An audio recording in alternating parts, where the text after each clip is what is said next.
guys. This is Joel, and this is the Therapy Collective podcast. The last episode that we did, this is a part 2. The last one was about making meaning in kind of a broken world, and how psychology has to change in response to some paradoxes that are happening. You know, the world changes. Psychology is teaching you, or clinical psychology therapy is teaching you how to respond to being an individual in a world. That world changes. The way that you are an individual has to change, and then therefore the way that therapy is helping you bounce those two balls back and forth of sort of self and world have to change. And so that first episode and that making meaning series about what needs to change in psychology, or things that psychology has to adapt, or new things that it has to consider, was just sort of asking questions. And the point was not to be a new model of therapy or to create like a new technique. It was just to sit with things that I was seeing patients bring in that I didn't feel like traditional therapy was maybe ready to deal with. And so this is more speculative, because I got a couple emails already of people being like, you say this, but then what are we supposed to do? And I'm trying to tell you that there is something that we all need to do, but it is a personal thing, that about learning to do a process to articulate our own voice, a lot like therapy. And that means that I can't tell you how to do it, right? And then I'll proceed to talk for an hour about how there are still things that you can consider that can get you there. And so another way of looking at the points that I brought up in that first one are that I think there's like 3 things that we have to change how we conceptualize in therapy. And one is like coming up with a coherent definition of self. And the next one is dealing with implicit memory, which is a big question, which comes up in almost every model of therapy.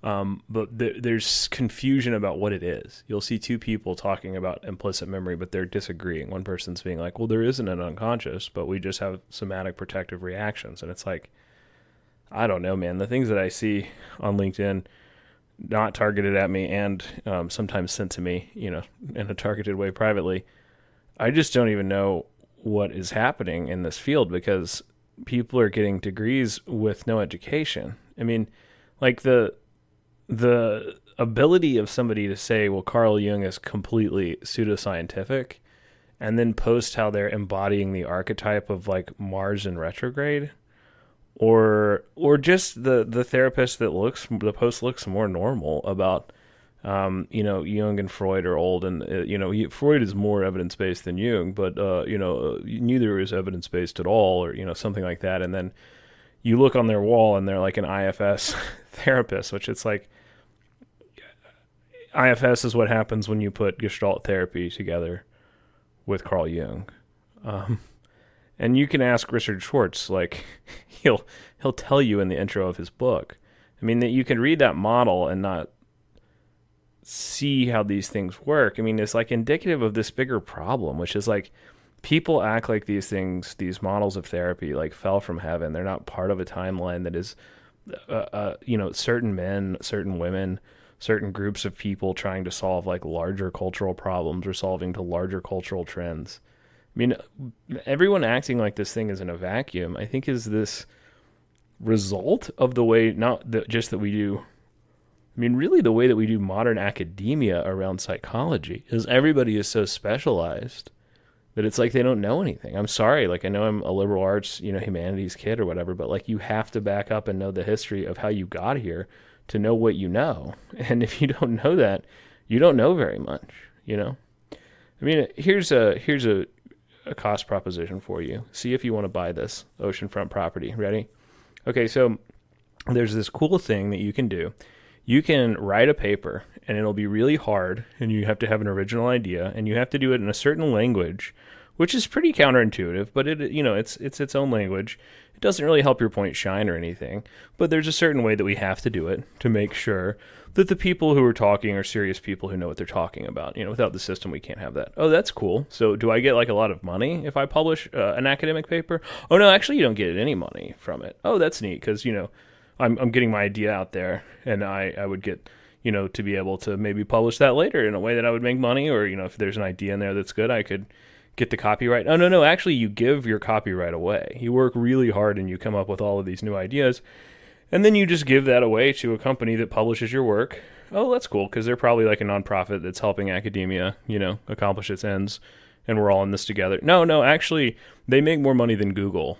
One of the biggest profit makers, like in the world of the corporate world that we don't talk about, are academic libraries. Like, they just take the stuff that you make for free, and the right to republish it indefinitely, forever, and to charge for it. And if there's any monetizable ideas in there, they get those too. And they make, the biggest one made about $1 trillion last year, globally. Oh, okay, well, but, a lot of people will read my stuff, right? Because it's a publisher, so they're getting it in front of. No, actually, people have to pay $400 a month to have access to any of that. So it's really just going to be kind of academics and colleges where their institution has, some sort of bulk purchasing deal and they pay for it. But yeah, if you put it on a blog or a podcast, like if you're a social worker in Alabama and you did that, and you had, about, 500 views on your blog articles, anywhere from, 80 to 200 views on most of your podcasts, you would probably be seen by more people. But your impact factor would go up because all these people are citing your paper, right? So that's cool. Like a lot of other academics cite the paper, and then that helps my impact factor. So that gets me a job in a college. The academics, they're not probably reading the paper. They just need something to support their point. So they find, if you write a real broad paper that, grabs a lot of other things and cites them, it's pretty likely to get cited, so you then use that to get like a really good job, right? And then you make a ton of money. And actually, as a professor, you don't, a lot of the people that I correspond with about the academic stuff that I'm interested in, or these kind of older professors, if they're not a guest on the podcast, I don't want to say who they are. And they're a lot of them are not doing well, big names, big successful people that were in academia their entire life, and they didn't really make any money. And they published a lot. You would know who most of them are, I would think. And, oh, you know what, though? I think that you're forgetting peer review. I mean, the point of these things, the reason why, these academic libraries have to suck up all this money for not really doing anything beyond Google Drive, right? Google Drive to just host a bunch of text documents without videos and images is like $20 a month, but they cost $400. But that $400 just put to really good use because there's this, the academic libraries, they don't have to pay for it, but the journals themselves, which a lot of times, operate at break even or a loss, or, donations, they peer review the things. So a group of peers makes sure that the paper is like serious and important and good and top. Actually, some of the biggest journals in the world have the stupidest articles on psychology that I have ever read. I mean, if you say the point of it out loud, you would laugh. But when you hide it in academic language, it's like when you were a kid and you got Microsoft PowerPoint and you didn't have any idea what to say about Bolivia, but you put a picture of a tennis ball and a fire truck and a fighter jet, and then whoosh, bing, cling, it's all coming in. You just disguised that you really didn't know anything about Bolivia by making a PowerPoint presentation. There's great academic papers out there, but I don't know, man, that peer review thing, it doesn't really keep them out, because every time a rich guy wants to write an op-ed, they can just continue to resubmit and pay money until the Lancet will just go ahead and put it out there. So that doesn't really hold up either. But it's for this greater good, right? Because it gives you the ability, you don't get any money, and then everyone else makes the money, and then they make trillions of dollars off of your labor that you give away for free, and then you use it to get a job that also doesn't pay you any money. But there's a cool thing that happens where I get to go out and discover like a new idea and just do something really cool that's uniquely me, and get it in front of some of the smartest people in the world that have access to academic libraries, and they read it, right? Oh, no, actually you don't, because you have to find a person who is doing this, who needs help publishing their papers to get their impact factor out there. And when you're in school for 10 years doing psych, I have a lot of friends in STEM. This is not necessarily applicable to STEM. This is talking about academic psychology. You have to find like an old guy who's like 30 years out of touch and do what he wants you to research. And if they don't really want, if it doesn't line up or help theirs, then you can't do it. So usually it's something really great that we really need. It's reinventing the field, because after 10 years of studying, you can come up with something like a new 30 question screener for anxiety. When you've got that PhD and you've made all of these compromises, and sacrifices, you can come up with 30 questions that we can give to someone to ask another person to know if that patient has anxiety. I mean, doesn't that just titillate you, But, I mean, what if we just made people go into maybe therapy who don't need 30 questions to tell if the person across from them is anxious and where that comes from and what kind of anxiety it is? Maybe we could just get kind of, remember we started this conversation saying, like, how can we make sure that the smart, discerning, intuitive people are in charge, of the direction of where it goes? Oh, well, because we don't want to pay anyone who does therapy, and we don't want to vet them to make sure that they are smart or intuitive. So they're going to need those 30 questions because we don't trust them to come up with 3 of their own. So they're really going to need your screener. Okay, like, that is our system. And I'm a social worker. I'm a therapist. A lot of people critique me for, being a social worker because it's racist or whatever. I get, ableist. I don't know. I get emails from people all over the place, left and right. And then a lot of people get angry that, like, I take insurance, which I'll take it as long as it helps more people than it hurts. Not a huge fan of our current system. So, I mean, I've made sacrifices. Like, I do things where I can critique the system. You can say, hey, this is bad about that. We shouldn't distribute resources and power this way. And I'll be like, yeah, that's right. Okay. So if you're an academic who is enjoying what you do and you love what you do, and you made these sacrifices to do something you love, great. I'm not talking about you. Who I'm talking about is the person who goes, well, actually, we need these things because they've always been there. Or how else would you want to do it? We'll get to that in the third section, the third thing that psychiatry has, psychology, like academic psychology, is going to have to address if it's going to continue to stay in the business of therapy. And it is people who are just carrying water for bad ideas because it threatens them that you point these things out. They just don't want to think about it. Okay? Like, I may go back to school and get a PhD or something one day. The point of this isn't that PhDs are stupid. It's not that PhDs are bad. It's that this system is bad, right? And if you can't point at that and you can't say that, then that's your shadow. There's something wrong with you that is saying, no, don't look at objective reality. You have to defend the current system because it's there for a reason, okay? I can't tell you what the reason is. I just know that there is a reason because, the other people that are smart probably did it. Okay, this is the system that is making the smart people and vetting them and making sure, like, that. So, this to segue in from last time we talked about the hyper-rationality of our current world.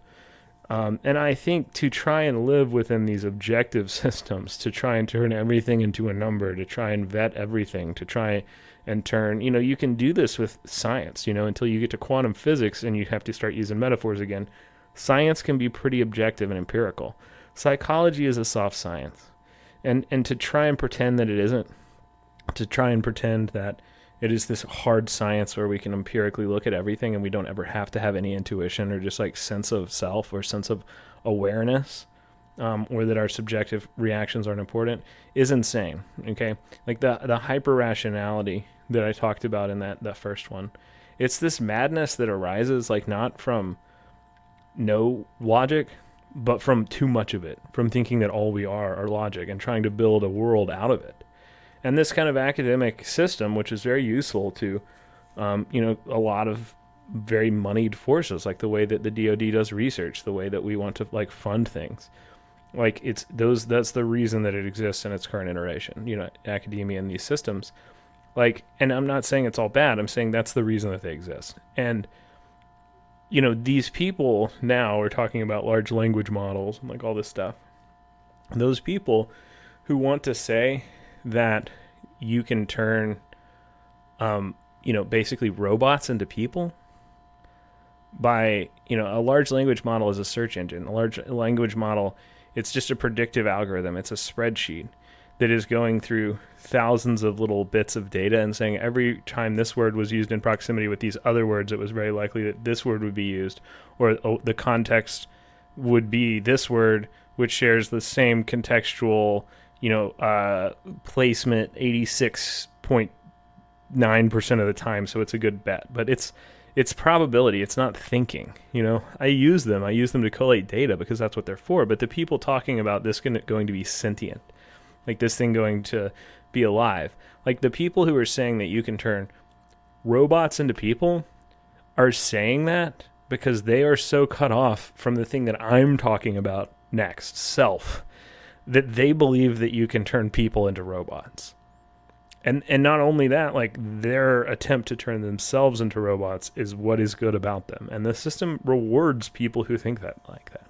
All right, now back off and go back to what I said I was going to talk about, which are some ways that are, sort of practical. I'll call them pseudo-practical ways to make the changes that I was talking about in the first one to help people make sense of this world that is new, with a psychology that has to be new, which has to evolve. I mean, so much of my anger and what I'm talking about is people that think that these things don't need to change. And you're not talking about algebra, right? Like you're talking about psychology. Of course it has to change, like clinical psychology. Look at the difference in the world. Look at the difference in the culture. Look at the speed of culture. And I'm trying to bring up things that I feel, intuitively, that I see with patients, that I think that as a field we have to sit with to change. And so, the first one is going to be this idea of self. Self is a big word, right? Like it's a little word, but it means who the person is, which is saying what the point of therapy is. And what I mean by that is, like, if I say somebody comes in and they're like, my husband, hits me and I need to figure out ways to be a better wife and better Christian and let him do that, because I sometimes fight back. I think most therapists, most people who are armchair, therapists or whatever, would say, oh, that's not her real self, right? It's the job of the therapist to help her get in touch with her real self so that she knows that that's unhealthy and that she can leave, okay? But that's a pretty extreme example. I mean, how far do you take that? There's a lot of people who, when I say, I can tell that this person is like brilliant, that they're funny, that like they really want to create something, but they just don't have a language for it yet. They don't know if it's going to be through business. They don't know if it's going to be for this. Yeah, I need to make sure that I'm being patient-centered and not projecting my own. To say projecting my own ambition is really funny because I'm not a terribly ambitious guy. Things kind of keep happening to me, which is funny, but not. Anyway, yeah, I need to make sure that I don't muddy the waters and decide the goals for the patient. But most of these models of therapy that are cognitive, and especially the ones that are just behavioral, they're saying that if it's not on the treatment plan, it's not real. And it can't put it on the treatment plan unless the patient asks for it. Oh, but the patient can't ask for it until they know who they are. Catch-22, I guess we've made therapy real simple. It's 1980. I mean, that's kind of what they did, like with the cognitive revolution. When we came in, we got rid of this idea of like that you went into therapy to find out who you were. And there is something to that. Like, I think I'm not going to defend 20 years of psychoanalysis. One, no one can afford it. Two, the people who do that I wouldn't see as therapists. And then like three, I just don't think that most of the things that they were digging up actually were making anyone change. I think they were just changing around the therapy. When Freud is telling like little Hans that he's afraid of horses because he saw one fall over in the street and it wasn't just like a giant horse scared a kid. It actually was secretly about castration or whatever. And I know everyone was like makes fun of the Freudians for being too sexual, but psychoanalysis, I mean, the sexualism of the absurdity is not the problem. The absurdity is the problem. Like if you're doing Lacanian psychoanalysis, I don't know. There was a joke that like if you ask, like a classical psychoanalyst or like a a Lacanian psychoanalyst, like what the point of therapy is, they'll go out and they'll like write a book and still not tell you. And yeah, like that's too much. But how do we have this notion of self? And like one of the reasons why I'm frustrated that we don't, teach and expect therapists to know more of the history is that they don't understand the assumptions of these models. And these models are assuming things, Therapists, it's like when you pick a religion and people are like, well, you can't judge that person, that's just their religion. Well, I mean, I kind of can, because they picked that, They're saying the thing. So they're either not in touch with a part of themselves that doesn't believe these things, or they actually believe them. Either one is bad. So, like, yes, I can have an opinion about them. Therapy models are the same. Like, you can look at me and you can judge me based on the amount of integration that I do. That probably says something about me, that I'm trying to find, 800 different through lines through history and then figure out where it's going and, like, see through. Yeah, that probably says something about my ability to feel trapped, and then I feel trapped within the time that I'm in, or I feel trapped within one human life, whatever. Yeah. I mean, like, of course, like the way that you practice therapy is going to be related to your own, BS. Like, of course it is, which is why we have to be careful and be in touch with that. There's no getting rid of it. There's only being in touch with it. And so, in that first section, I was talking about how, like, we need to see therapy as a more dynamic process. And I think a lot of times we view it as like a hierarchical thing. If like I'm going to go in at level 1, I'm going to level up, I'm going to learn these mental health tips, and I'm going to leave at level 28. Oops, I've had a setback, I'm at level 14 again. I lost my gear, I'm going to go back. And it isn't that. Or it shouldn't be. Therapy is like noticing something. And it's noticing something that is you. And to me, to take self and say, well, the patient has to know exactly what their goals are before they go into therapy is kind of wild, and yeah, goals can change. You can change your treatment plan, whatever. And you need to have something that people want out of it. I mean, it has to be related to a practical thing. This isn't, just a hippie summer camp. I'm not arguing for that. But the idea that you could go in and say, I want all of these things, means that you're coming into therapy in touch with something. And we have to be careful how far we go with that. Because if we assume that the person is just coming in because they have a symptom, and that symptom is something that therapy just takes away, and that doesn't change anything on the larger equation of psyche and person, that doesn't make sense to me. Why? I don't believe that the brain just does things that are irrational. Like, I don't think that symptoms just pop up and then we can go in and get rid of them, and have them cut off like tumors or medicated like cancer. I think that symptoms are an expression of an imbalance.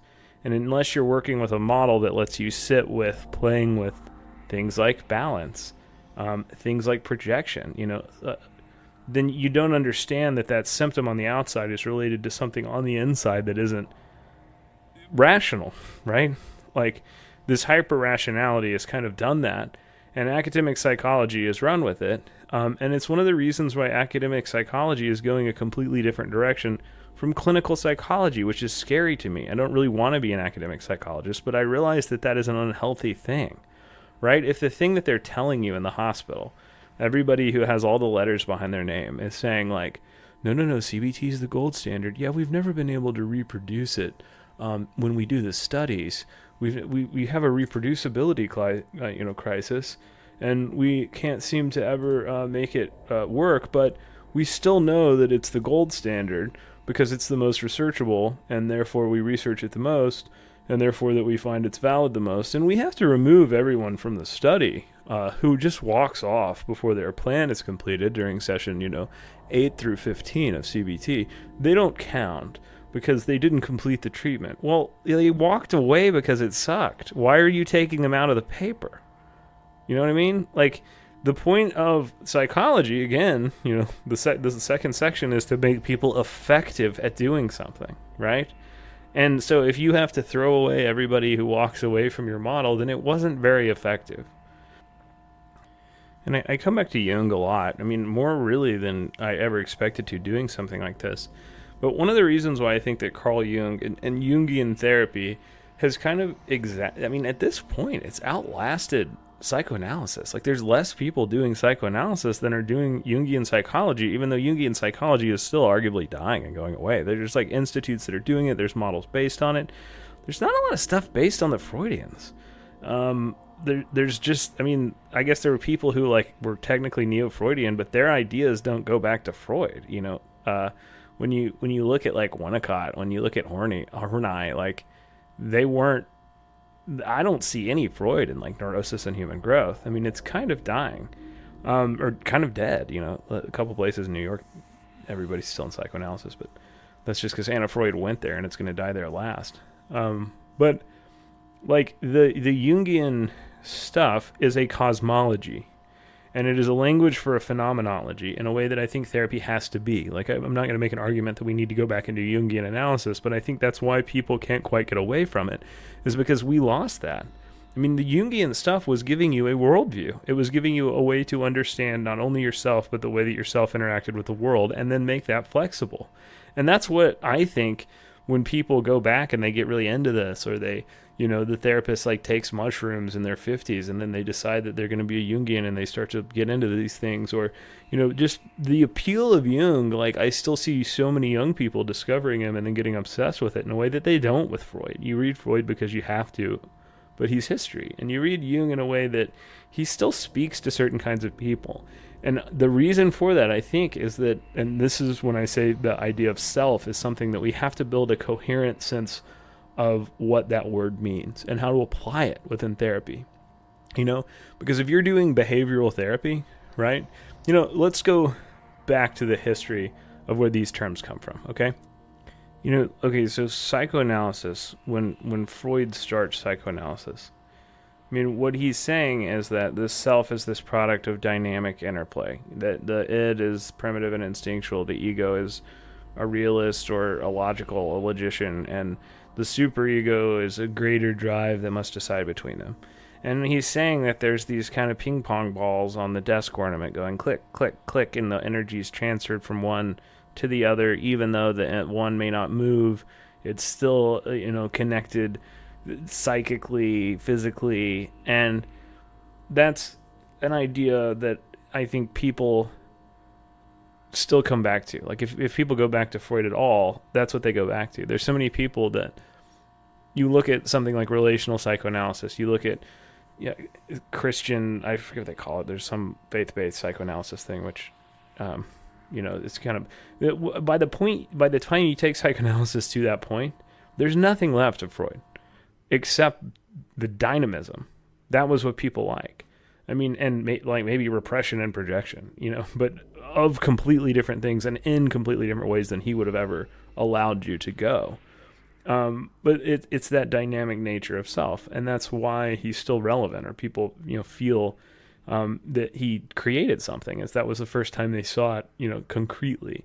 The people who were doing, the hypnotism or the mesmerism, before Freud, they were kind of doing this parlor trick, but they didn't articulate a language of the unconscious. They were talking about, a part of the brain cut off or fighting itself, or that the neuron wanted to go back to being dead because it came from whatever. And he says, no, these ping pong balls are whacking each other, and thus psychology starts. So, if the only good idea that guy ever had is this thing that is something that we're giving up, isn't even psychology anymore. Jung said, the self is this central archetype. Jung's idea was, no, the unconscious isn't bad. It's not just this thing that has to be dealt with because it produces symptoms. Freud called it the subconscious, and Jung said, no, it's not a sub. It's an unconscious. And then, later, I think Jung becomes so enamored with the unconscious that he should have called it a dom conscious. Because he seems to eventually view it as sort of more of the point than the conscious, which is where a lot of people, I think, lose him, because they don't have that deep intuition and respect for those spiritual spaces that he came to see as the point of life, his life. But that, and so his archetypes were different. It was persona and shadow and anima and animus, but there is still this dynamic interplay. What Jung changes this concept of self is he says, okay, the self is connected to God, and it doesn't have to be God like a deistic metaphysical God. It's this greater concept. Like he thought that basically we talked about the unconscious like it was God. And maybe it was. He didn't know. He just thought that there was this place that the self was connected to, and the more that you dealt with ego rigidity, the more that you made the unconscious conscious, the more that you were able to be aware of the functioning of archetypes in your life through symbol and dream and projection and reintegration and all of that, the more that you were going to have room to embody this, what feels like, because it's so intuitive, and maybe it is, spiritually that way too, this divine mission. So, in the Western Christian tradition, this idea that God is separate from me, and then Jesus comes as this intermediary to teach me how to interact with God. That's how Jung saw self, or in the Buddhist tradition, the Buddha comes to teach you how to disband the self in order to really know, by disbanding the self, the unconscious or whatever. But it's those messianic figures are this bridge. And so when he's saying the word God, a lot of times he's talking about the depth and breadth, like the deepest parts of the unconscious. And he disagrees with Freud on the utility of it. He thinks it's the point. Freud is kind of repressing it. So then when you get these newer therapy models, like I'll take IFS for example. IFS is Gestalt therapy getting put together with Jung. There's a lot of other influence that he has. Adler's definitely one. There too. I've never heard Schwartz say that, but you can see some of the Adlerian stuff. But I'm not saying he hasn't said that. I just haven't read that. But that core sense of self in IFS is that there's protective parts that come from trauma, and they come from all of these things, but that deep down we all want to be compassionate. We all want to be curious. We all want to be confident, and we all have this sort of mission that motivates us. So it's very much like that divine, vulnerable child that in Jungian analysis, when you peel everything off, you remember what you just knew when you were 6 about who you were, but you forgot it in life because it was beaten out of you by logic or, trauma or whatever. Those are the models of therapy I like. I like internal family systems. I like somatic experiencing. I like lifespan integration. Lifespan integration sees the self as these series of moments that are supposed to be on this continuing spectrum, continuum, but that all of a sudden our ego is rigid at these different places, and those places are so separate that they don't understand. I thought in March of 2020 that I was such a different thing that mutually excludes everything that I am now, that I don't know how to hold it, and that memory has become fragmented, and that by digging up these rigid ego states as life events and then using LI techniques to smash them together, we make them crack and then reintegrate. I like those models because I think that is the kind of sense of self that we have to have. Now, what's dangerous are the robot people, the Silicon Valley people. There's plenty of great CBT therapists. I've seen them, but a lot of times those people are going to be more relational, and they're just going to have figured out a whole lot of stuff that is helpful. And it doesn't really follow CBT as I'm talking about it. What I'm talking about is a very academic, completely manualized form of CBT, where they go back behind you. Like when you do a research study, they go back and they check for competence. They control for competence in a lot of the studies by saying, like, did that person follow the manual? When the patient said this, did they say, well, actually, that's a cognitive distortion or whatever? Like, and so it's more rigid than you're even going to find, like, in the wild a lot of the time. But CBT sees the self as like this cognitive construct that is only composed of everything that you think and you believe, and maybe something that Beck would call like schemas, that the schemas we adopt affect our perceptions and behaviors. So yeah, it's sometimes in the self there's these little things that impair logic, but really we're just this logical creature that is only a product of everything that I'm thinking in my ego, or that I things that have happened to me.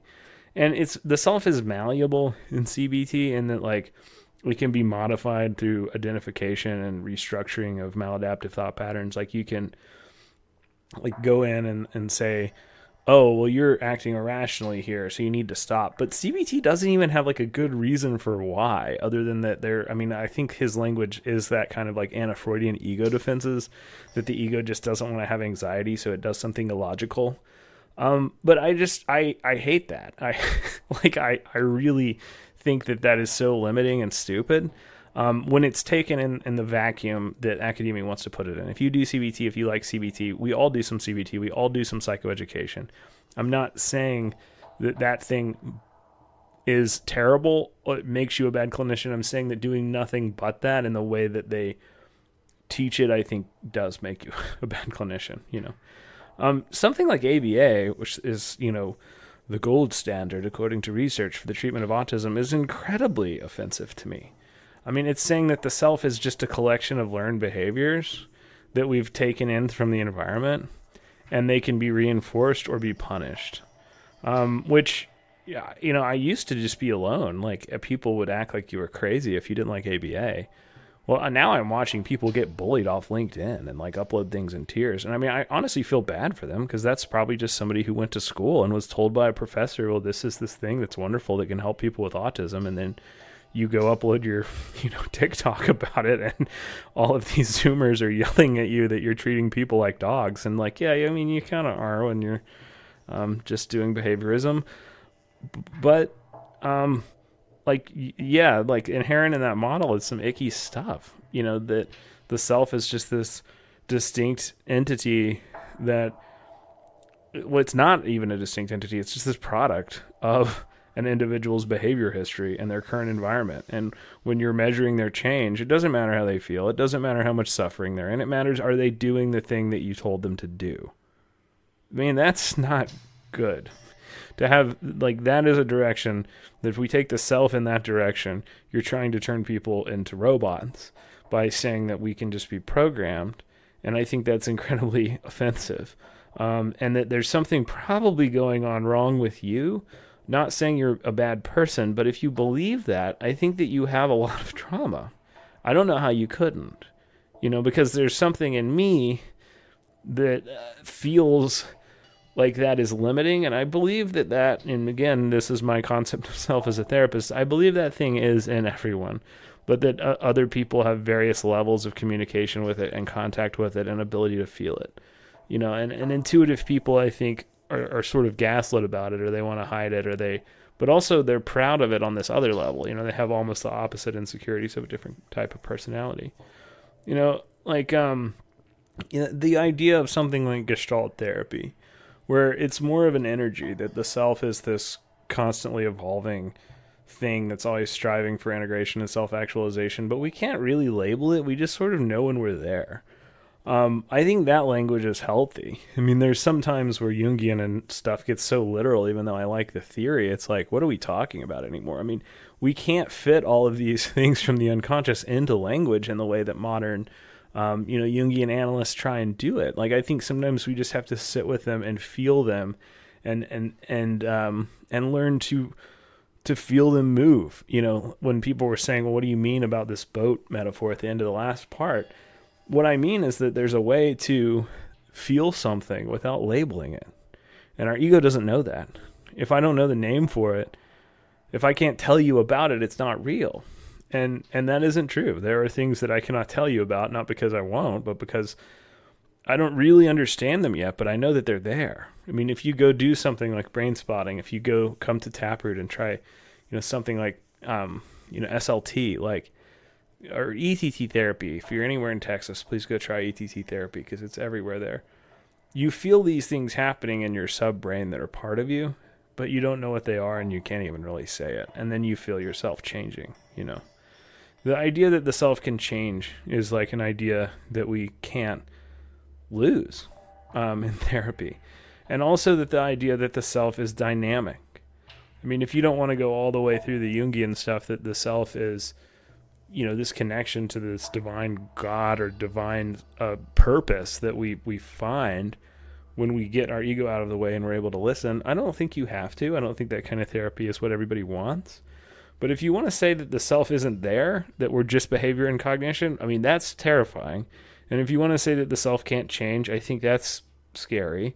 And if you want to say that the self is just,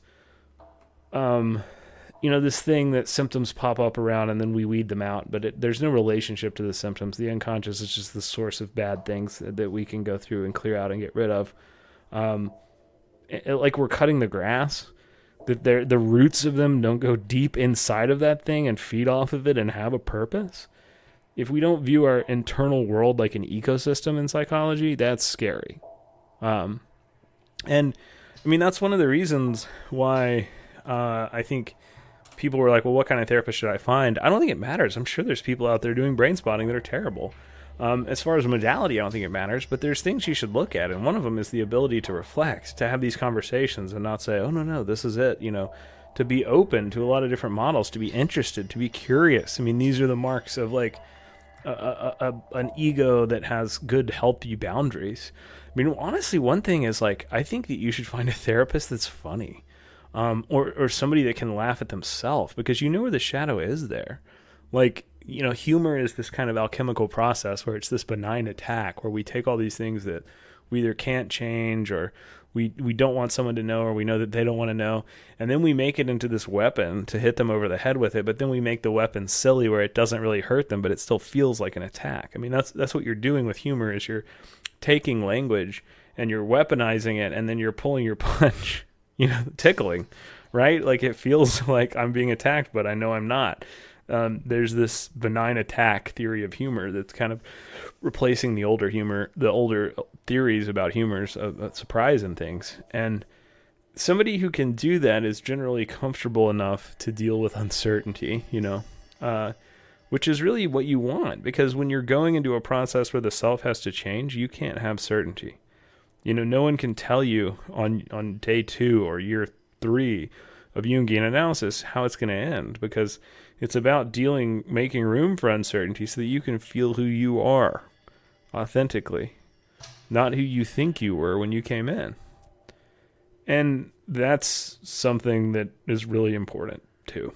So I think, so the next thing that is something that I think therapy has to come to a conversation with. I don't think we come to an understanding with any of these. I think we're always trying to hit a moving target by understanding these things in therapy. The first one was self, and the next one is this idea of implicit memory.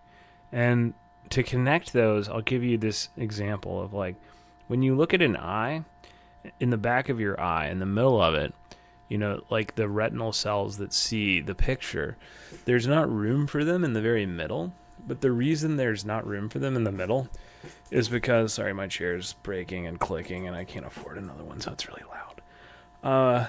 But the reason that it's like clicking, I'm not the chair clicking, the reason that you can't see out of that spot in the center of your eye is because all those blood vessels come through it, and the nerve endings.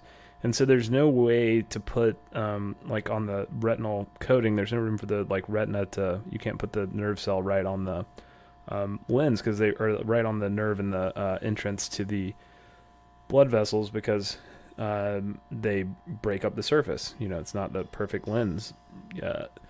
So what you see in the middle of your eye, you don't actually see. Your brain is basically running a Photoshop filter all the time, even if you just see something out of one eye and you don't have the binocularity of the other one, to like fill in that hole. So like the thing in the center of your perception that you're looking at a lot of the time, when your pupils lined up straight with that point, is like just a guess that your brain is making based on this other information.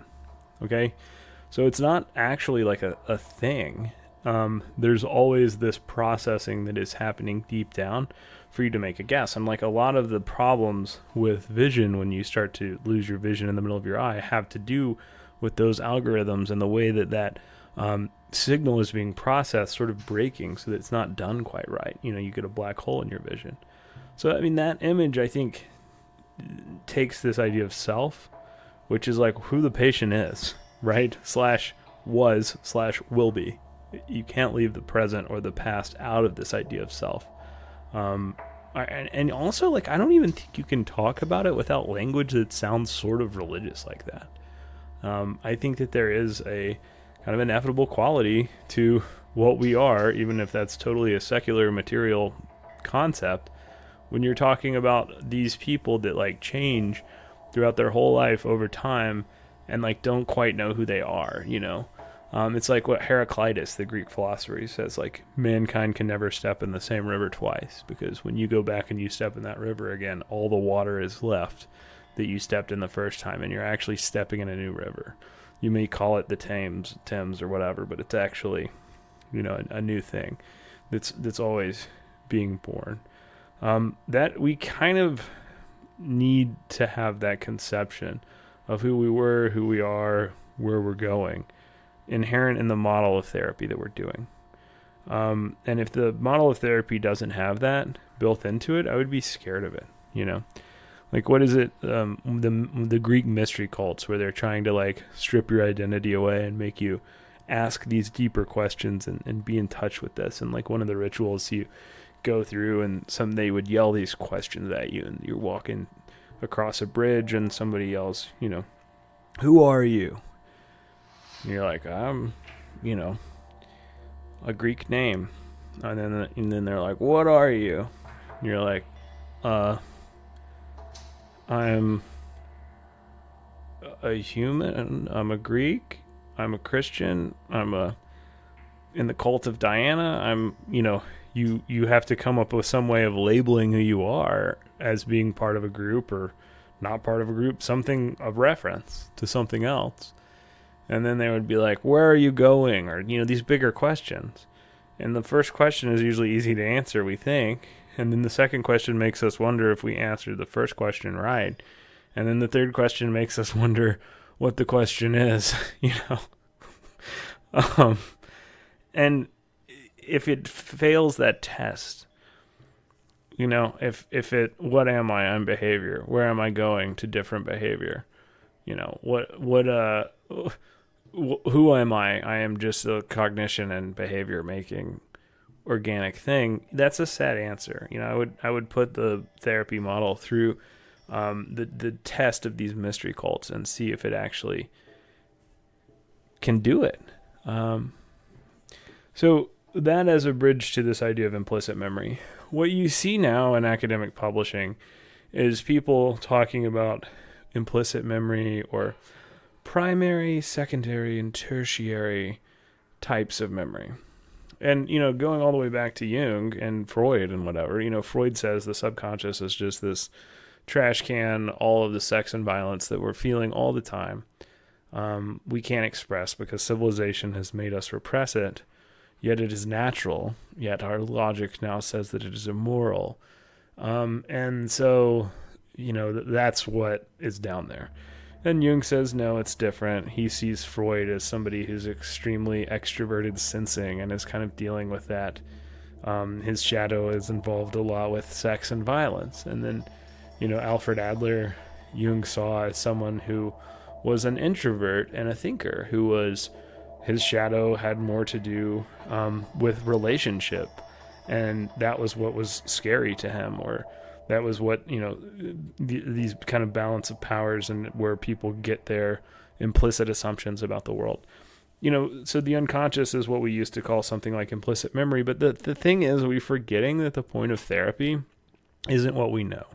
You may need some cognitive retraining. You may need some budgeting advice. You may need a second opinion. You may need some psychoeducation about just the effect of what addiction looks like, and that you're not the only person that feels this way, and that this is what you do. I mean, yes, there is conscious and intellectual stuff in therapy, but the point of it really, especially the point of it now, as this thing has become so expensive, as we've become like in a world that is just traumatizing the shit out of us all the time, to where, people are coming to my office that have like strong dissociative disorders and PTSD, CPTSD, and they don't even think that they have any trauma.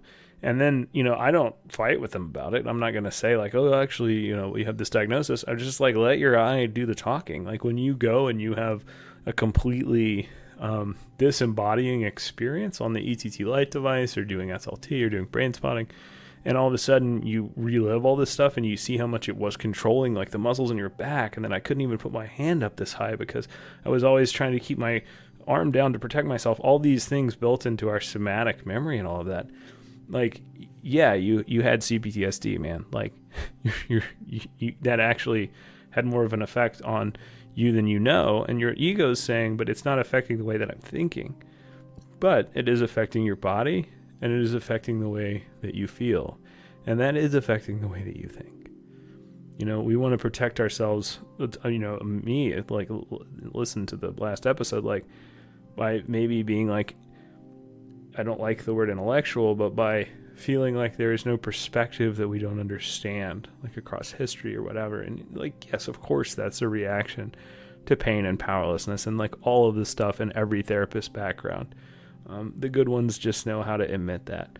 The bad ones don't not have it and know they didn't go do therapy for 6 years and now they're better and now they know how to tell you how to get better. Like, implicit memory is such an important thing because what it is the set of assumptions that our deep brain is like making all the time. And it is moving faster. It is processing information so much faster than the front of our brain. Even when we're frantic, even when we're like trying to think of like all of these things to do and like be highly effective, your brainstem is moving. I don't remember exactly what it is, the study that I read, so I'm not going to look it up, but it's moving like, 5 or 6 times as fast when you look at information processing. It's not like hertz like a CPU, but when you look at how much information it is processing, it is moving faster than the front of your brain because it's reacting to all this stuff that you don't even have time to think about. So of course it's going faster. Am I afraid of the man in the red sweater? Like, do I need to keep my posture like this because I'm trying to be powerful and sexual? Or do I need to keep my posture like this because I don't want to be noticed? Or if somebody calls my name and says, hey, John, like, am I going to go, yeah, what's up? Who's there? I'm happy to see anybody. Or am I going to go, oh, somebody sees me. That's bad. What do I... all of that information, you can't even think about it because your body has to know it before you could make a conscious decision. So, like, of course it's going faster. And, like, that's why I think... But then at the same time, you can ignore that and pretend that's not real. Oh, no, I just got mad. You just scared me. I just haven't eaten today. I'm whatever. No, man, we've lived in the same house. Like, your body is always doing this. You are always acting like something is about to hit you. And when somebody comes out and shares something with you that is, like, unexpected, then you immediately get upset because you view the unexpected and the uncertain as a threat to you, and then you react with hostility to the person that brought it up. Whatever. There's a million relationship dynamics, but this is what therapy's about in a way that, like, even these newer models that are like trauma seem to have forgotten that this is what it is, that it's not what the person's saying.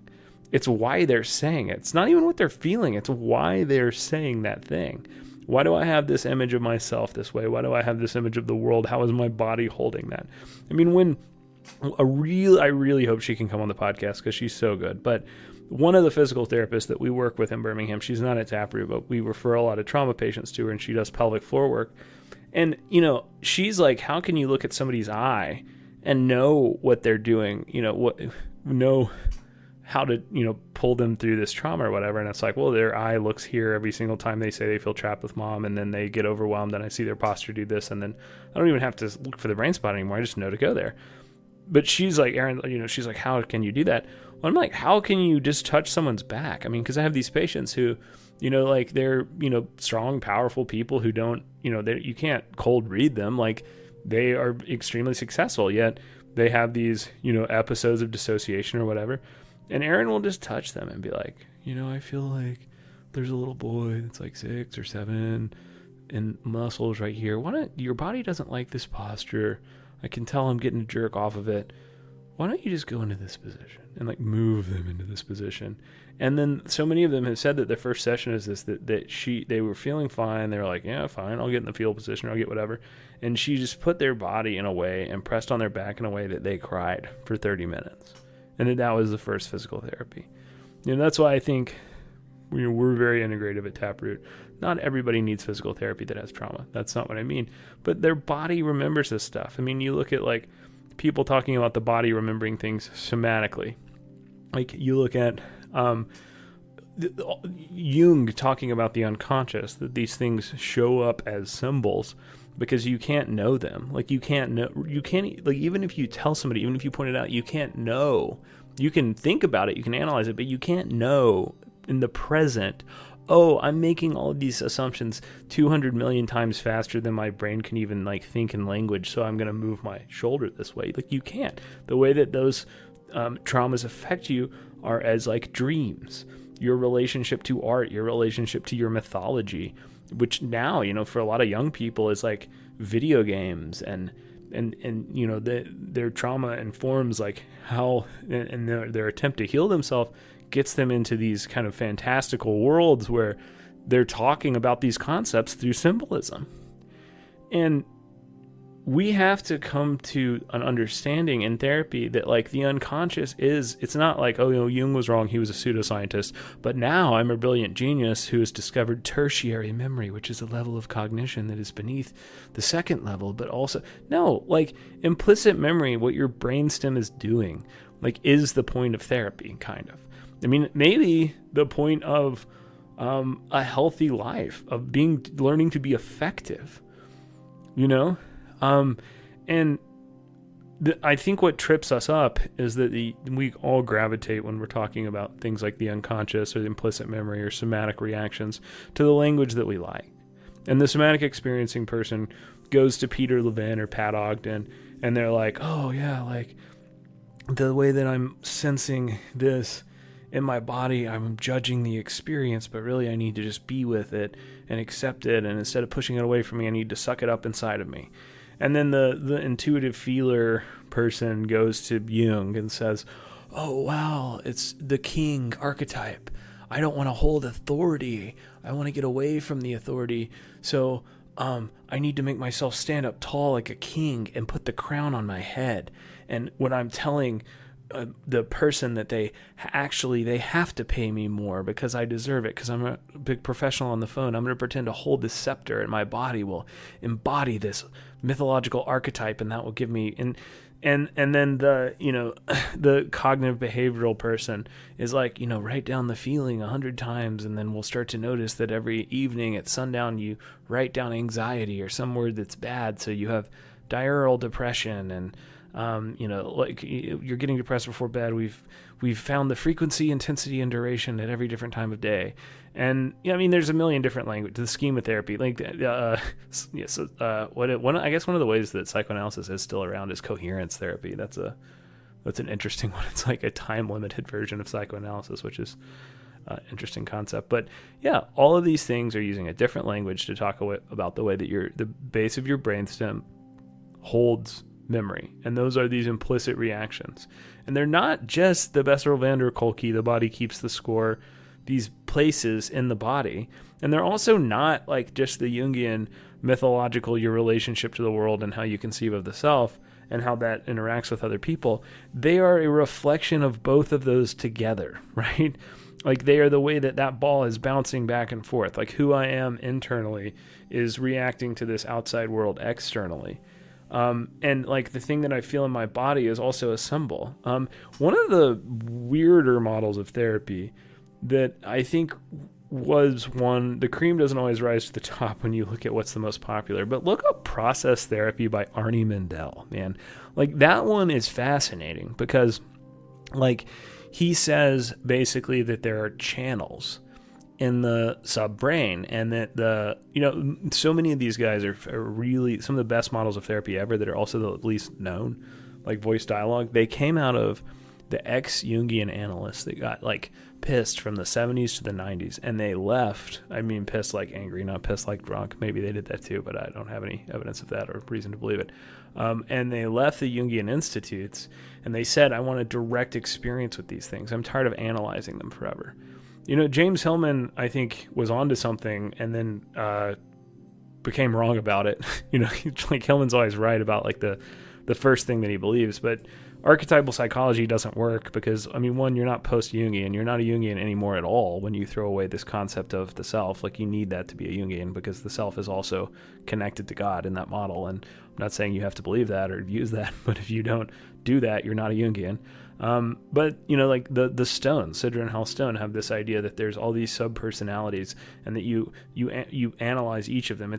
I like the language of it more than IFS, even though they're almost the same model, because you don't have to have like a 30-minute explanation about like why a firefighter is a different thing than a protector and the categories of whatever. Like, you can just be like, yeah, you know, you don't want to feel this feeling, and you have a protective part that says like, hey, don't go there. And the person's like, oh, the protective part is when I tap my foot and I chew my nails and I twiddle my hair. And I'm like, yeah, so how old does it feel? And like, where is it in your body? And just go ahead and twirl your hair and tap your leg. This is in voice style. You do this and really engage with it and just let it go for a minute. And then it's like, you know, I don't want to be here. Like, the thing is, like, I've got a bunch to do, and this is actually like super expensive. It's a waste of time. Like, that I'm paying you is bad. And then they're like, oh, I'm sorry, I shouldn't have said that. No, that's the part talking. Go into that.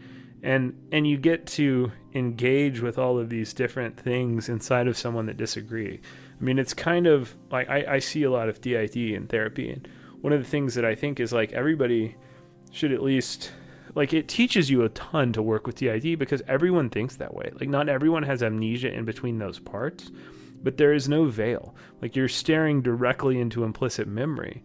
And when you do that, you realize like, oh, like, I don't have to treat the person with DID differently than I treat any other patient because everyone has this going on in their brainstem.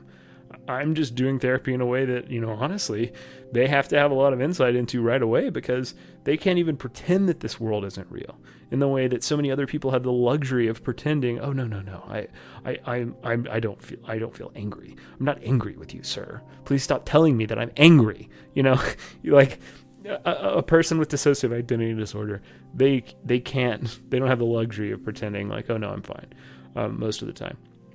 And so process therapy by Arnie Mindell, which is really interesting, it's like where he went in and said, you know, that there are these channels in the subbrain and that you could push the person into it because the body was connected to a symbol, and that symbol would show up in dreams and visually and through audio.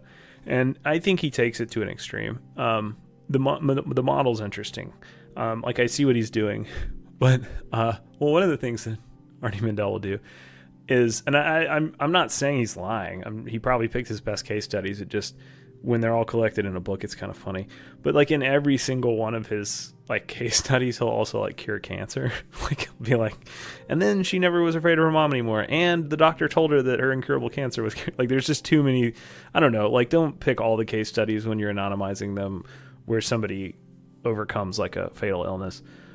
Maybe it does that. I have no reason to think that it doesn't. It's just, that's one of the things that people point out. But what he would do is like, he would get the people to have, okay, well, I'm really upset about this, you know, thing that I'm feeling, and then find that physical reality. Like, where is that making your back tight? What are you doing? And he, you know, like Wilhelm Reich, would push the place. You know, Wilhelm Reich is that psychoanalyst that gets kicks out of the institutes.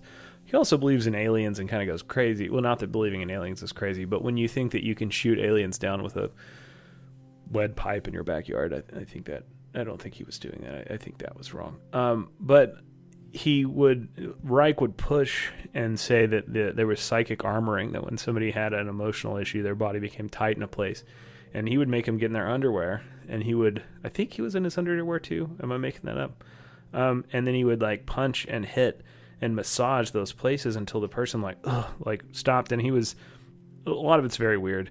I'll do a special on Reich sometime, but he also like was one of the first people to connect like to the body in a way that psychoanalysis was so obsessed with the unconscious, but it couldn't. But Freud kept trying to make it that like, oh, well, my desire to want to be romantic with my mom is actually making me not be able to feel my foot. Like, he kept trying to do extremely medical, you know, psychosomatic things and ignoring pretty basic ones. Like, I tap my hand when I'm tired, my muscles get tight here, in a way that Reich got. And so like that, when Arnie Mindell process therapy, he hits these places and he keeps hitting them until the person gets more emotional and agitated and then relaxes, and then says that, you know, that turns in all of a sudden to a symbol. He's like, what do you see? What do you see? What do you see? And they're like, oh, nothing. Trees.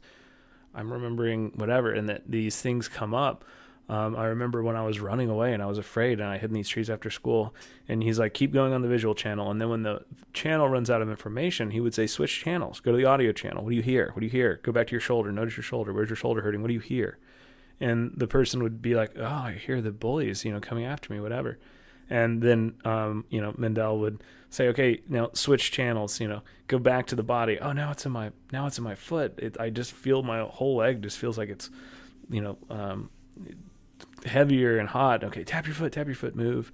And he's poking the muscle. And in that way, it was like he understood that there was this connection. And it wasn't like, we're going to do somatic therapy to get rid of, Zen mindfulness to relax your back. And then we're going to go talk about these emotional issues and how you project them on other people. That my back was tight because I was trying to pretend that other people were in competition with me, and my body was trying to respond to like early implicit memory formations of wanting to protect myself by raising my shoulders and looking bigger, or whatever you're doing. There's a connection between this that I think some models are better at the somatic part, some are better at the kind of symbolic and relational part, but you can't do it quickly or well with only one. Like, you have to understand that these things are interrelated in a way that I think it's hard for clinicians to do that. It's hard to explain it to patients. It's hard to find a model that encompasses all these things, which is kind of why I'm talking about that. I mean, the reason I do 8 models of therapy, largely is because I don't think that any of them are perfect for every personality type. Like, I don't think any of them are perfect for every symptom. I don't think any of them are perfect for like every issue. Like, I acquired them as I hit a block and was like, I've got to help this guy. Like, I don't know enough. And then went on a manic, reading thing and learned a new model and then saw it work. I learned a lot of ones that didn't work. I don't talk about them or I make fun of them because I tried them as a patient and as a provider, and they didn't do anything. So, that's why I've found the amount of stuff that I found. So that implicit memory, that relationship, that's such an important piece. This conception of self, right? Also this idea of implicit memory, and that it is partly in our body. It is partly in these implicit assumptions that we're making about the world around us all the time. And the way that comes out in relationships. Or you can call it an unconscious. I don't really care what you call it, but you have to know that the person is more than they're telling you, and because they're more than they know right now. I'm not saying that you need to be not patient-centered and you need to be Freud and tell them that, well, really you would just be able to feel your foot if you would admit that you are, Freud had he would say that people were, it doesn't matter. Like, you don't need to go into psychoanalysis. You need to be able to say, hey, like, this person that I'm talking to is feeling more than they're aware of. And I'm allowed as a therapist to see how this is affecting their body, see how this is affecting their relationships, their relationship with me, psychodynamic therapy, and bring that in. And that's something that I see people losing, or they want to partial it off into this small specialization and say, I'm just going to make them experience their body and go into that energy and really experience that. And you need, that's there, but also that's affecting these other things, like in my dreams, in my art, in the kind of culture that I like. Ask your patients the kind of music they listen to, what lyrics speak to them. Have conversations about what they do when they get off work, not just the thing that's stopping them from making the most money at work or whatever. Because those are, our culture is essentially like our psychology telling on itself, And I think, like, one of the ways that you see this a ton is like people act like, well, because I'm not hurting somebody, like the abuser did or the other people in my family did, then I'm not affected by trauma. But in the 80s, like, this is a huge oversimplification, but they would say, like, every child abuser either becomes a protector or they become a reoffender. They become a abuser. And what they're onto there, that's not true, but like what they're onto there is that when you are a victim of abuse or neglect, from someone, knowingly or unknowingly, that they're hurting you, as a kid, what happens is later you either say, like, I'm never going to have that happen to me or anyone that I care about again, and you become like hyper-vigilantly kind of protecting, or you just say, actually, that was a good thing, consciously or unconsciously. That's my right. I get to do that. He beat the hell out of me. I'm going to beat the hell out of my kids too. It made me a man. It taught me a lesson. There is no trauma. So one of those is putting the abuse outward, just repeating it. And the other one is taking it inward and saying, I'm going to be aware of pain. I'm never going to not see. I'm never going to be the one who doesn't say, this is what's going on. I'll never do that. And when you do that, you become a therapist a lot of the time, but you're still traumatized. I mean, taking too much responsibility is just as bad as taking none. And the abuser didn't take any, because when you're going inward, I mean, so just in the same way that the person who is like reoffending, abusing their child or something, is afraid of being a victim. They're afraid of being weak. They're afraid of being hurt back then. So I'm going to say it didn't hurt me, and I'm fine, and I'm going to keep doing it because to prove that I wasn't hurt at all, right? They're afraid of being the inward person. They're afraid of being the victim. Well, the therapist, the intuitive person who's taking that trauma and putting it inward, they're afraid of being the abuser. And so they're saying, hey, like, I don't want to be the abuser. And so every time there's anybody who is, who could maybe be hurt by me, I'll just go ahead and make sure that like I just am the bigger person and I deal with it and I never hurt them. So sometimes you're enabling them, and other times you're in a relationship you don't want to be in, or somebody just has your number because they can say like, oh, my boundaries are that you have to make me a ham sandwich. If you don't make me a ham sandwich, I don't feel safe. And now I'm getting manipulated and feeling like, well, I'm strong enough to do this or whatever. But there is a lot of that there. I mean, the point is not to do either. And we always feel good because we're not being the other one. So we don't have the problem until you get something like the ping pong ball of implicit memory. And I'm moving into my third point here, the last one. The externalized world and our sense of agency, right? Because I think a ton of times therapy is talking about things, but not really knowing like what it wants us to do, or how to think about what the point of itself is, which is a big conversation. And so I would say it's not to go inward or outward with trauma and blame to be a victim. It's not to be an abuser. It's to deal with that implicit memory response that makes that unconscious, to where I would enable somebody or I would continue to do the abuse.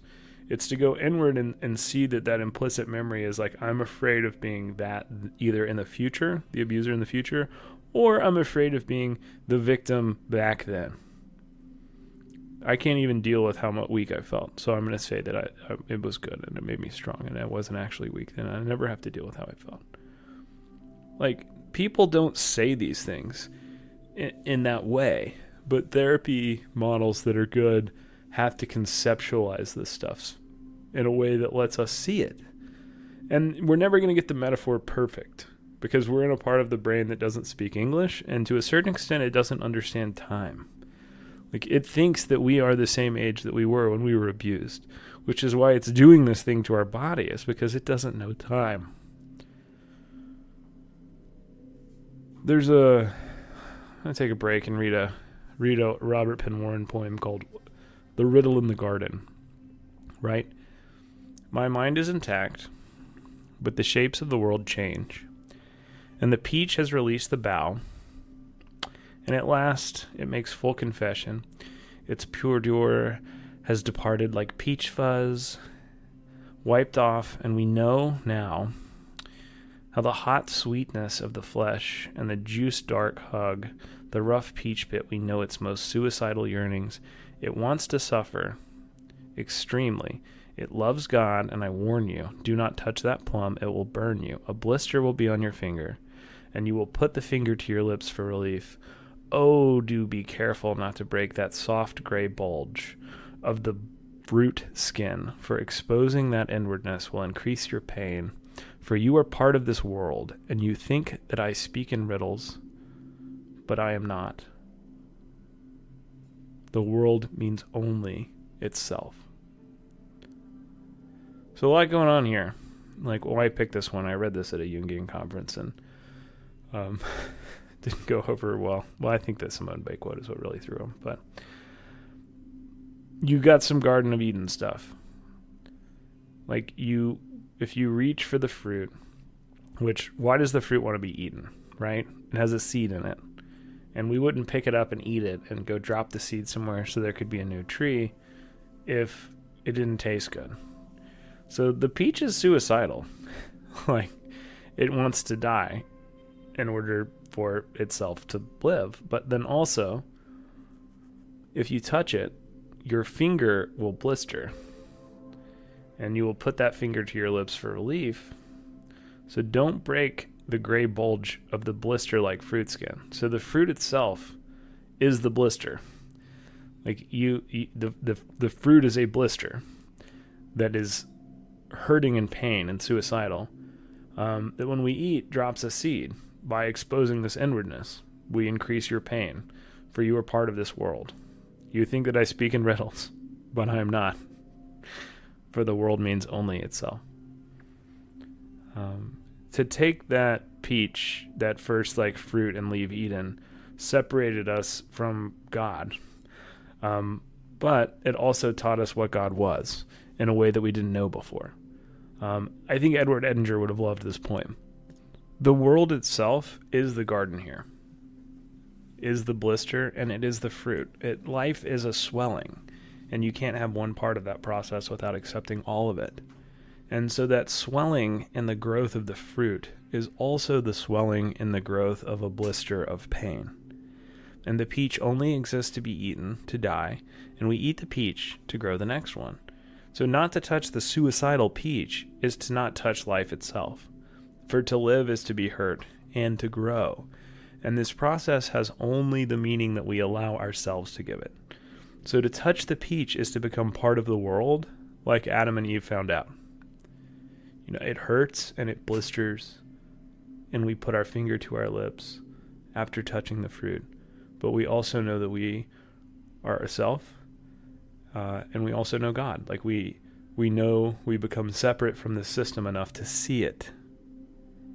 And now that we've seen it, what do we do with it? And that question of like, what do we do with it? That is one of the most important questions in therapy.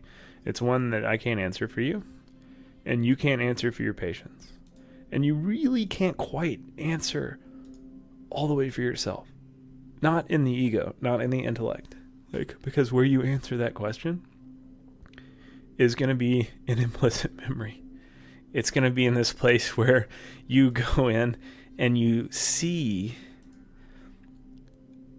the world in a way that is okay, where you are okay, and you are safe, and you are loved, and you can love others, and you can love yourself, and then you don't get to stay there. Then you have to fall again, and you have to go back, and you have to kind of forget that stuff. And then you have to remember that you can feel this way, and that this can be real. And hitting that moving target of self, and my language here is going to lean pretty Jungian, because I lean pretty Jungian, but that doesn't mean that you have to. I'm telling you my metaphors so that you can make your own. David Tacey said, I think this is Melbourne Jung Society, had this on their website, but from a talk he gave there in Melbourne, but we move forward by paradoxically going back, remembering the lost wisdom and the legacy of the human soul. Our longing is fulfilled when we recover our essential belongingness to the mystery of the universe, and this is the meaning of individuation, to realize our place in the greater whole and to live in service of that all-encompassing reality. Like, this is a post-secular sacred idea. Tacey's big on post-secular sacred. That you can go into this phase of life where we're primitive and we believe in mythology, and then we have a new era where religion becomes kind of largely cultural or unconscious, where spirituality is active and we believe in empiricism. And then that fails us. And that third phase, which I think we're moving into now, is being like, science is real, literalized mythology is not good, but also science is going to fail. What is it that, like Socrates said about like the hyperbole of reason becoming dangerous or something? He's saying that like when reason becomes this end to itself, like those large language model, Silicon Valley people that think we can turn a robot into a person because they think that people are robots, believe. And we have to find a way to reconnect with what this world means in therapy. But at the same time, you can't just tell your patient, convert to Christianity live for Christ, walk in his ways, and that gets you to the divine. Maybe that worked for you. Maybe that works for the patient, but you can't tell them to do that. You have to help them feel these tensions. And in feeling those tensions, they will start to recoil and be afraid. And then slowly, when you've done it and you're brave and you go in there, then the patient starts to feel excited. The fear is transmuted into excitement because it's the same energy. And they start to hold kind of maybe a terrible awe, but an awe for the beauty of this thing and the absurdity of it and the paradoxes of it and the finality of it, but also the impermanence and maybe the inevitability and the mystical connection to all of the things that make us human that a robot cannot feel. And then in those, they see stories, they see ways of being, they see themselves. But it isn't an intellectual journey. It's going through that implicit memory response that I'm talking about. That the best models of therapy do. I didn't make any of this up. Like, I'm not telling you how I do therapy. I mean, I am, but I'm not telling you that because I think this is the best way and I wrote all this down. Like, what I did is read the history of the profession, and this is something that is human. This is something that is in every model of therapy that is good, and something that is in most religions that did not become cults, things that became parts of culture because they were human and beneficial. I mean, if you go back to ancient Greece, the pre-Socratic philosophers, like, they're going to tell you that the origin of the soul, is like air or something that's invisible. There's this idea in Greece where language we haven't made like the semantic and linguistic distinctions enough to separate the idea of like life from the idea of logic and thinking, from also the ability to move and have agency.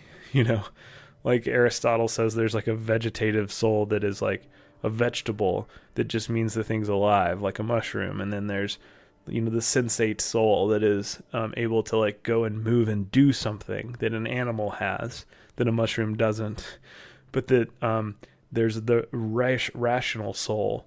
I'm not going to try and pronounce Greek here, guys. Sorry. And that rational soul is something that gives mankind the ability to reason and understand death in a way that an animal or a mushroom can't.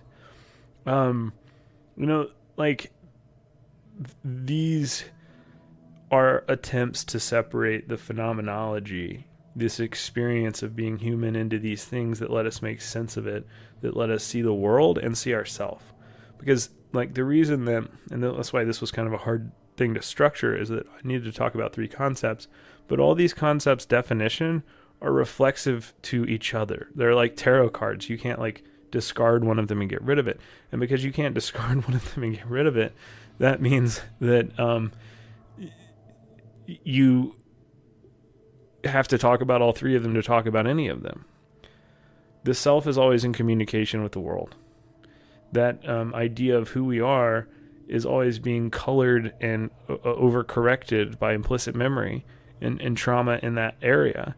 And then our relationship to the self and our sense of agency and what we're supposed to do in therapy, that's always going to be a relationship. And so when you get into the people who sort of hide avoidantly, like in one part of life, like they're saying, okay, well, like spiritual bypassing in a mystical community or the New Age movement, they're like, oh, well, I don't have to go out and like vote or do civil rights or anything. I just have to manifest, and my energy will go out across the ley lines through my amethyst, and that will change. And they're like, well, this person's hungry and they're right here. Could you help out? No, I'm above the material. That isn't a helpful relationship. You have this kind of sense of agency that isn't really being actualized to help you be effective there. It also isn't great to just pour everything externally and go out and not know who you are because there's so much pain in the world. And a lot of mystics and intuitive feelers fall prey to this. I mean, I think this is why Simone Weil One of the mystics that I like died of an eating disorder, saying, I'm not going to eat until everyone in the world is fed, is that they want to live kind of for the pain in the world because they mistake their own pain for this pain in the world. And that, Gandhi idea of be the change you want to see when you don't have something in your heart, when you don't have something, when you have a pain, go out and help somebody that has that same pain, and that's how you heal. That's good, but you also can't heal yourself only by healing other people. You have to be aware that you're doing that because you're hurting in order to change. So I guess, kind of to start to wrap up this idea of what do you do with the idea of the implicit memory being underneath the ego or, the aware self. And then this conception of self being these dynamic forces that we have to kind of learn to balance, but not ever really fix or make static in the way that I think the worst models of therapy try and make them static. We're going to go from an 8 to a 10, now you're better. Yeah, but what did going from an 8 to a 10 do over here? We are an ecosystem. And to go in and say we're going to introduce kudzu into Alabama because we want to get rid of erosion and we found this fast-growing vine in Japan does something else. Maybe that takes anxiety away and now this addiction is eating your highways. We have to think of psychology in that way, and things that are highly empirical and things that are driven by a lot of categorization and a lot of specialization, in health delivery. You can't talk about the body and the mind. I write the pills. She rubs the leg when it gets hurt at tennis. He does the 3 therapy interventions for cognitive behavioral therapy. These don't really need to be separate jobs. I'm not saying they need to be the same, but making them so specialized and individual is this byproduct of this highly objective empirical system and its needs for a profit motive in healthcare, and its needs to create credentialism, to create hierarchies and bureaucracies that I would argue don't need to be there, which is why I start with that academic intro, and don't make anyone better. And the people who they make financially better off probably don't deserve to be financially better off. But all of those things, what they're doing is taking you away from this idea of the self being an ecosystem of dynamic parts. It's not ADHD, it's anxiety that is happening when you don't have something that you need as a kid, and so you're becoming hypervigilant because you're trying to pay attention to everything at once with all of your attention, which isn't possible, so none of your attention is going anywhere, right? That's a more helpful way to think about it than a DSM code and then a list of interventions that have been proven to work for that, except the way that we proved that they worked for it wasn't really even that scientific, even though it fell within the realms of objective science. And so I don't know, coming back to how do we decide what we're supposed to do? When people talk about spiritual bypass, when they think Jung and meditation and this stuff is BS, it's not because it isn't. Plenty of people have said, I'm going to use my chakra to manifest change, and then continued to go out and been a terror in all of their relationships and not learned anything in therapy.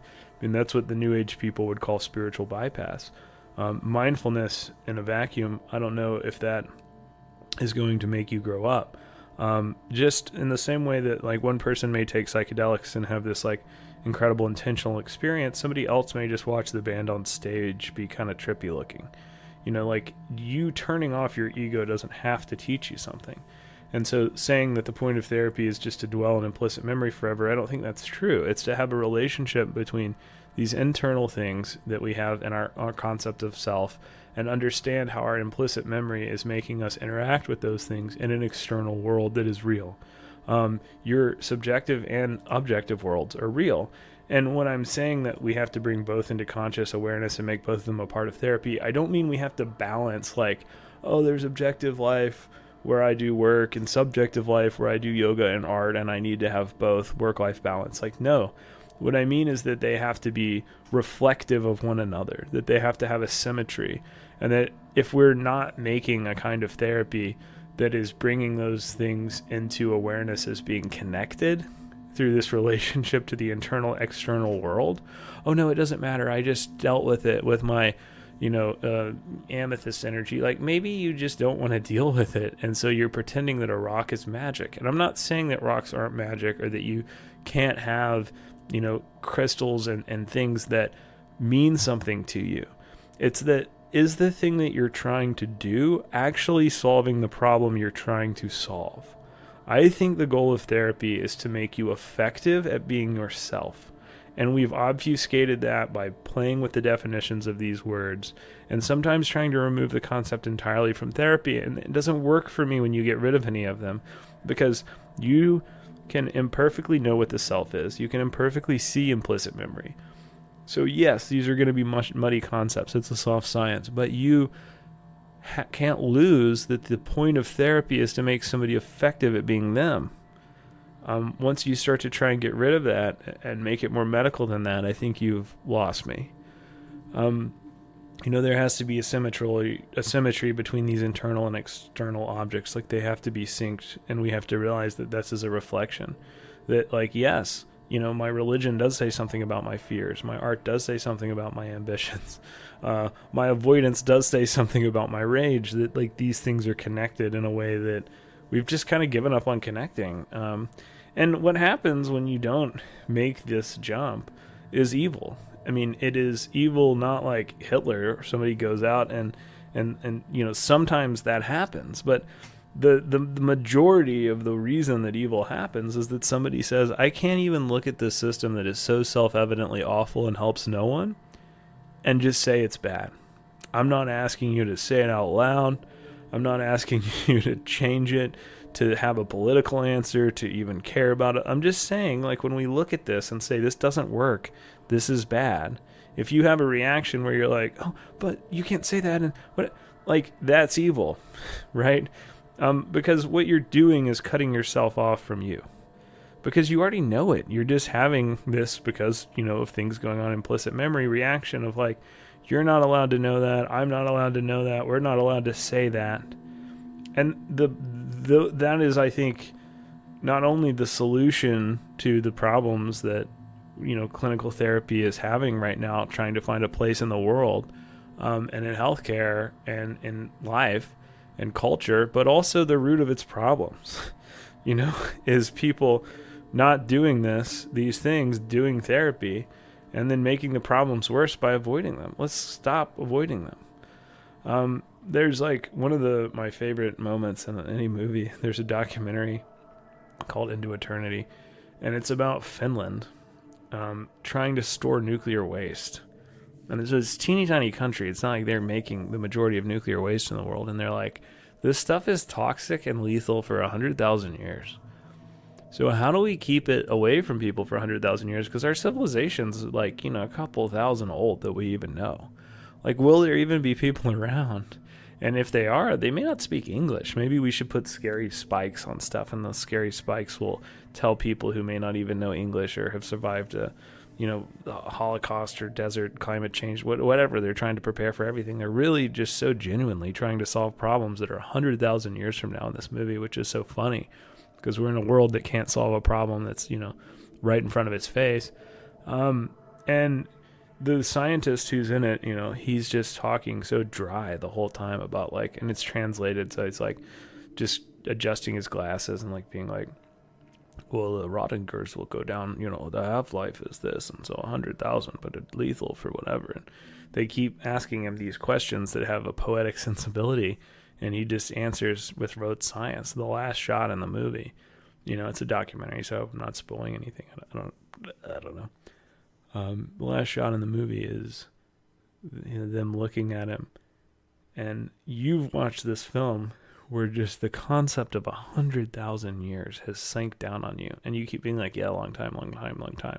And then they keep talking about the change in the planet and how they have to protect it, and you slowly just realize the vastness of time over this movie in a way that's really horrifying.